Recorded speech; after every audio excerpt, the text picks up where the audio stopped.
Good morning and welcome to Key West, Florida. I'm Scott Stanton, the original Tombstone tourist. So today we are in Key West, Florida at Key West Cemetery, right in the center of town. And this is a very, very large cemetery, given that there's only 25 to 40,000 residents. There's probably at least 80,000 who have passed on to their earthly demise. Now, this cemetery does not have anybody famous. Oh sure, you've probably read about famous epitaphs from here, like I told you I was sick is on one of the tombstones. Another one is I'm only resting my eyes. World's most famous bartender and bar owner, the owner and founder of Sloppy Joe's, is buried here. He was good friends of Ernest Hemingway, and if you come to Key West, you have to go to the Ernest Hemingway Museum. It is fantastic. But I digress. We're going to talk about not so much a famous story, but an extremely notorious story involving Dr., and I use that term loosely, Cosell and his patient, Maria De Hoyos.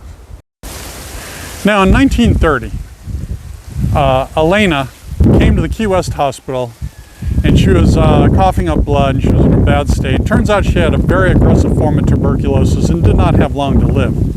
That's when Dr. Carl met her, and he fell madly in love with her right there. Now, she was a looker, nice looking woman, early 20s, bit of a cough, but you know, that's what tuberculosis does. But he was heart-stricken. And keep in mind, she was 20, he was in his 50s, okay? Oh, by the way, he was married with children. They don't tell you that in the official story.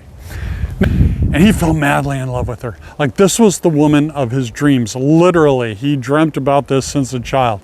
And he said, oh my God, it's her. I'm so in love. And he stood by her bedside all the time, bringing her flowers and candy and perfume, but she was dying. There was no doubt about it. And he professed his love to her, and she kind of was like, you need to go away. Red flag here, girls. And he was just so aggressive. But at the end of the day, the family didn't really think nothing of it because he was, quote, a doctor. And so when she passed away, he offered to pay for her mausoleum, for her funeral, and for the specialized airtight coffin with formaldehyde in it to preserve her body. So after the funeral, he had a really beautiful above ground mausoleum made for her, much like this, only more ornate, and it was like concave. And the coffin sat on the top, and he would come and visit it every night for 2 years. One day he decided, I gotta open it up and see if she's doing okay. He opens it up and he was shocked at the decay. Who would be shocked? I mean, we're in frickin' Florida. It's the middle of the summer. It's seawater. My God, of course, everything rots here, living and dead. So what he did, he just took a toy wagon. He dragged her body out, put it in the toy wagon, and dragged it through the middle of Key West, Florida, because, of course, it's Florida. He brought it back to his home. And then he got some piano wire to hold the body parts together. Her eyes were completely dried out, so he put glass eyes in there. And then he took wax dipped silk and replaced it for her decaying skin. Got rid of all the maggots and the bugs and all that weird stuff, and he bought a ton of perfume. And over the next 7 years, he slept with the body at his home. And yes, he did that. We don't need to go there, but yes, he absolutely did that.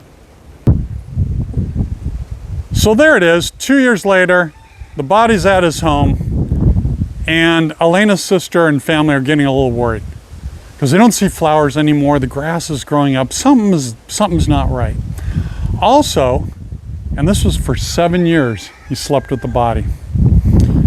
So around 1940, there were rumors swirling around that he was buying a lot of dresses, tons of perfume, all this weird stuff that you wouldn't normally buy as a single 60-year-old man. And so Elena's sister went to the door, knocked on the door, and the doctor says, "Yes, I have your sister. Would you like to see her?" Like, he was really proud of this. And she went up, and this is what she saw. And she about flipped out. She went to the authorities, and the authorities come, they take her body, and what do? They arrest the doctor, and they put the body on public display. Because Florida. So they let the school out early. So not only local folks, but children can be scarred for life when they see this. This is the actual display. So what happens next? You would have thought Carl would have been charged with something, but statute of limitations, whatever, they chose not to charge him with anything, but they politely asked him to move on. That night, when he left, her crypt was blown up and it crumbled in upon itself. They never found out who did it, but come on, who did it? The only thing that survived was her nameplate, and it's at the local museum. So you can go to the local museum and see her exact nameplate. They buried her again, but this time only 3 people knew where she was. And they were all cemetery officials back in 1940. They've all passed on, and from what I understand, and I could be wrong, only one person is known where she's buried exactly in this very large cemetery. There's lots of blank spaces, so you can't figure it out. And it has not been divulged to this day. As for the good doctor, quote unquote, nobody ever could prove that he went to medical school. He claimed to speak 19 languages. He didn't. He was just a nutbag. It happens. He died 12 years later, and upon his death, her death mask was sitting right next to him. It was found 3 days later after he passed on. That's my story. I'm sticking to it. It's weird. There's no grave to show you. Can't walk you to it. But this is a beautiful cemetery to bike through, and Key West is an awesome town. We are having a great time. I'm Scott Stanton, the original Tombstone Tourist. Come to my website, The Tombstone Tourist, for all the fabulous stories and photos. Yeah, these photos are creepy. And until then, we'll see you again.